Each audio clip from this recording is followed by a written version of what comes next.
Howdy, folks.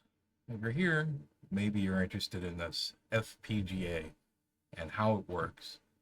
Today, I am going to go through and do a basic usage guide for both different kinds of housings. There is the logic housing, which is uh, really intended to be used entirely with the IC10 chip encoding, and the reader housing, which has 8 pins on it, which is can definitely still be used with the IC10 housing, but is really intended to be a base for being used with other logic chips. So let's start with uh, an easy one here. We'll do the logic reader. We have one sitting here, and in it we have an editor. This is a beautiful UI for this. Works great. You could see the plain text under raw, and you could see and interact with and easily set up anything you need for in the editor. Now, what I have set up here is I have a memory multiplier set to the pin 0. And even though they're not labeled, I'll just still call them kind of like what you see on the IC chip. And then the second pin I have set to this memory here. So you can see the memory is set to 216 and the multiplier is set to 2. And the output is 432. So it's multiplying the input times the multiplier. And how do we do that? Well, in here, you see you have inputs, 64 inputs actually. Great. The first on the reader housing, the first 8 are dedicated to the pins. So all these inputs are what the pins read. Now, the gates are basically the same as the inputs for the IC code is concerned, with the only exception is these here. The lookup table is different. But if we set up, we have labeled input 0 as multiple value, which you saw in the pin 0, and input 1 value from IC. It's not really an IC. Let's just rename that to memory. There we go. And under gates, which is all of the outputs, if you want to use an output, you need, or a gate as an output, you need to do something. So in this case, we're going to multiply. You can see we can change the operation to a number of things, just about anything the IC10 chip can do. In this case, we're going to multiply. What are we multiplying? The value from memory and the multiple value. And then we have the output is under 1. So how do we get the output? Well, the pin is reading from the memories, right? Well, the reader is reading this logic housing. So it's reading the housing, and it's reading channel 1. Channel 0 being equivalent of input 0, right? So here under the gates, we have channel 0, 1, 2, 3, etc. Up to 8. It will do 8 through memory chips, and 9 through 63 requires the IC10 to read or write. And that's pretty simple. It does the thing. See, we have a multiple 432. We change the input here to 217. You see it's 434. 220, 440. So it can do a lot of work for you. And again, you know, we just change. Let's set up a new one. So let's set up input 2. We're going to select something. We'll do the same thing as we did before. So that's 0, 1, and 2. So we're going to select what to read.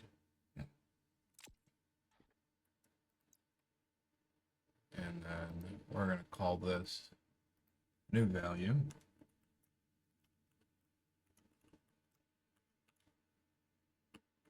For memory. And then if I want the gate, we're going to do new.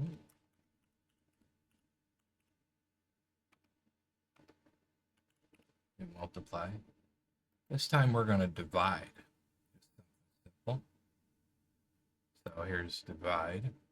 We're going to divide the new value against the multiple value. And then that'll come out. Now we export that to the chip.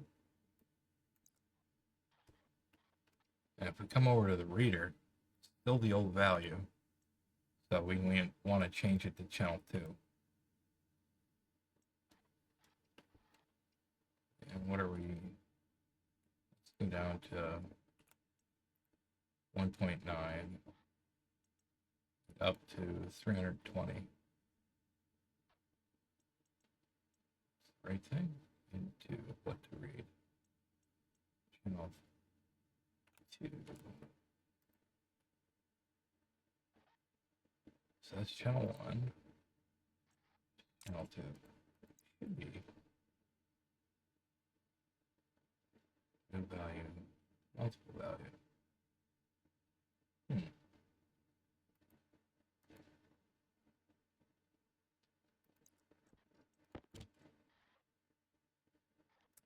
Well, this is interesting. I'm not sure why that's not working. Worked the first time.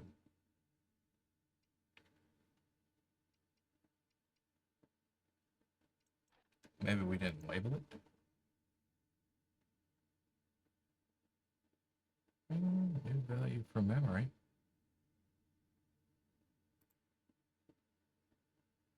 And 1 and 2. All right.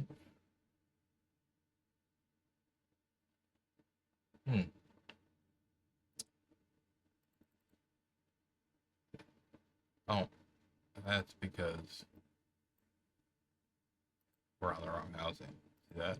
Just like the just like the IC chip, it reads multiple housing. See, there we go. There's our value. We have 320 divided by 1.9. Boom. Not bad.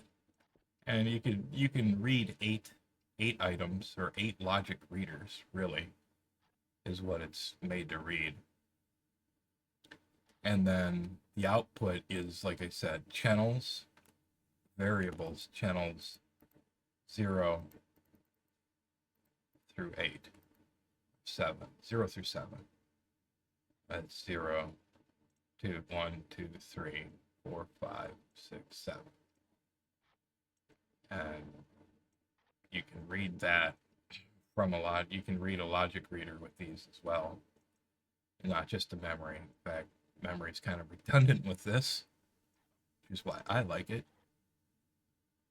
But now let's look at the other reader. So that's why that's set value from IC10. So we'll look at how to actually read and write the data from the IC10 to the FPGA. And that's here. So just like you write with get or put to a machine, you can write with get and put to the FPGA controller. In this case, I have the controller on D0. We have a static variable of 2 for the multiply value.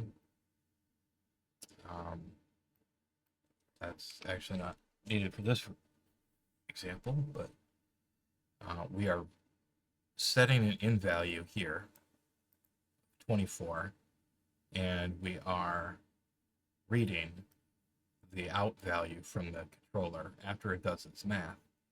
How do we do that? Well, we put the device is, and then what address, data address, and then whatever the hell we're going to put. In this case, we're putting 24 or 2. on number 0. And address 1, we are putting a 24. So 2 times 24 should be 48. And if we look at our housing, we have 48. And if I change this 12 and export that, we have 24. So the same kind of thing, just with that. Best part, I think, because all of what the controller can do, you can do with a chip, but you could do 20 chips worth of control, not 20, but multiple chips worth of math on one FPGA controller, which is awesome. But you also have all these lookup tables, right? See, like these lookup tables, right? These are just additional addresses where you can add variables. In this case, I added 663, see, and address 128, and that is visible here when we import from that. And if I were to read that value, excuse me, if I were to get value 128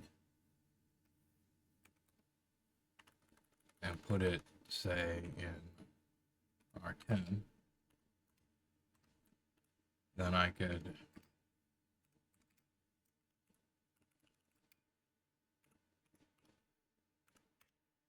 set the housing to show that output. See, 663. Unlike memory, like this stuff here, you set it and it stays. Whenever you go to read it, it's there, right?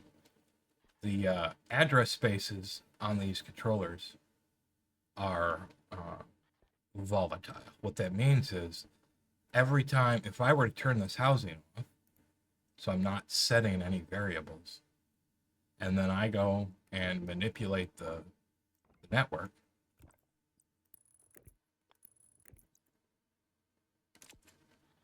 when I go look at this input value down here on lookup table 00 should be 0. Interesting. It remained. That's really cool.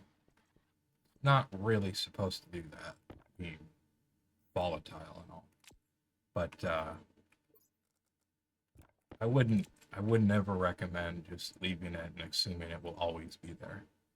Having something that goes through and sets it if the memory, if what you put in these is something that's going to be static, I would recommend you have something that always puts it in there.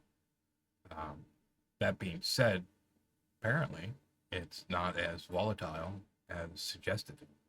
I'm sure that these 0 through 63 are volatile. I wouldn't put that past anything. So if I were to read, let's not write this anymore, but instead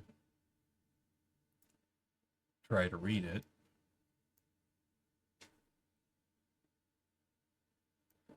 Which we got here.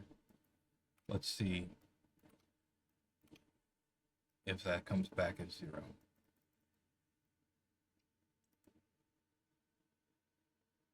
It doesn't set up because I don't think I exported it. I did. Trying to get, it's not getting anything from it. So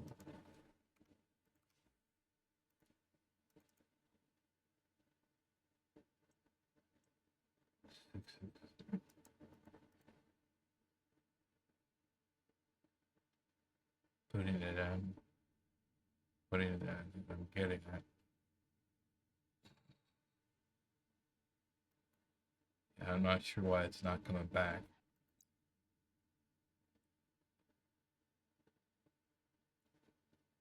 Should be coming back, right? With multiplication.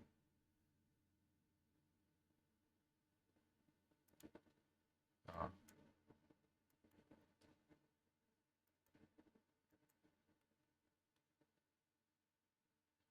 value from memory.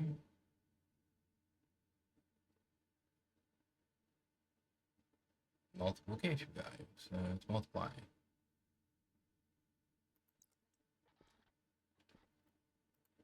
Right? Oh, that's right. Because I manipulated the network. We don't have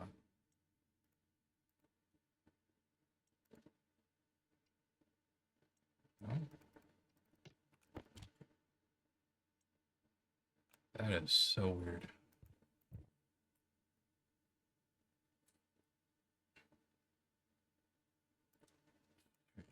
Value here.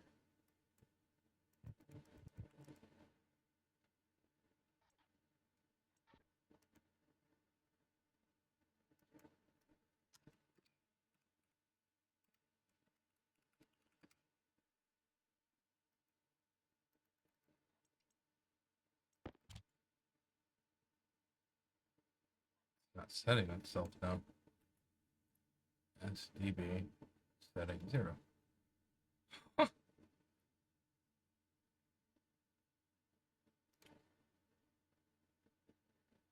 Oh, man, that is so annoying. Guess my CO2 filter is not going to work for a while. There, 26. Now, if we get rid of this, and try to get the value, we'll export that. Should,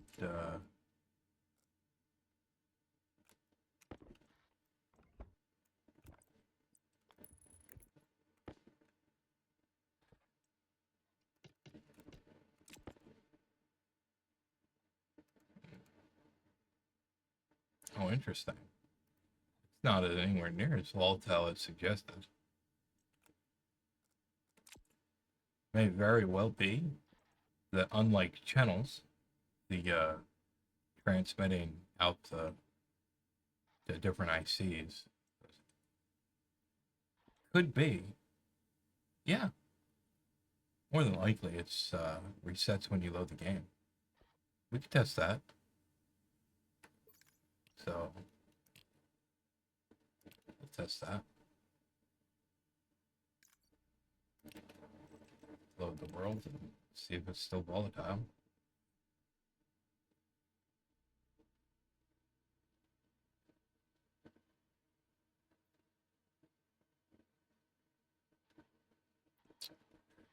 All right. See how it did not set anything? Yeah. Yeah, it's the logic is if we import this. Ooh, that's interesting. Oh, test. There we go. So all we have all of our labels essentially still. That's fine. And it looks like we have our memory, our lookup table seems to be pretty static. You have any questions? I probably could answer some. As far as anything more advanced, such as the math itself, you got me. Gentleman who made this mod, Tom is unlucky, has included some examples. Quite frankly, I don't know what all this stuff is for. It says it's for evaporation calculations. Yeah, there's a lot of calculations here. And looks like he's got some static data here or something. So that's a lot. You can see he's got a lot of different calculations. What is his gas calculator? Don't know what it does. Calculates something in relation to gas. Kick ass.